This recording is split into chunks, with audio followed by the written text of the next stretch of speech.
Tennessee special session on public safety is over, and everyone is starting to kind of take a collective sigh of relief. Yeah, there's no doubt, though, the divide between the parties has grown even wider over the last 2 weeks. State Capitol reporter Chris O'Brien now dives into the question of how the legislature moves on from the tense special session. Early headlines of special session gave way to tense moments between House and Senate Republicans, with disagreements lasting all the way to the end. So the question now is, where do we go from here? And the Senate's message to us most of the time was not those are bad ideas, but they did not want to take those up in this special session. And again, I respect that. That is their decision, even though we disagree with it. It's a safe bet to say the House and Senate Republican caucuses will make up and reunify come regular session in January. But a more complicated question is, how do House Republicans and Democrats move on from the drama in the last 5 months? Everybody's voice deserves to be heard. And I think when you start silencing those voices, then you're going to see more frustration. Tensions flared several times as silencing representatives. Representative Jones, you're off the bill again, sir. You're out of order. Sorry. And a physical scuffle took the spotlight away from the few pieces of legislation that actually passed. We can handle issues in a passionate way without getting physical or up in each other's face or yelling and screaming at each other.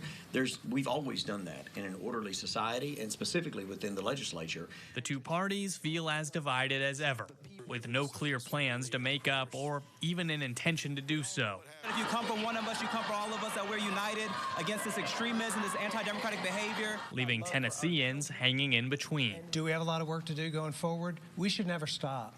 When I campaigned, I said people want to live in a safe neighborhood, and until they do, we should never stop working on public safety. Whether that work involves compromise remains to be seen.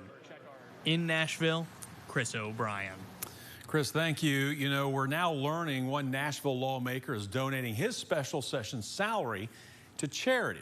Nashville Democratic Representative Caleb Hemmer says that he will be donating $500 to two nonprofits, Voices for Safer Tennessee and Rise and Shine Tennessee. The two organizations have been active in fighting for stricter gun laws.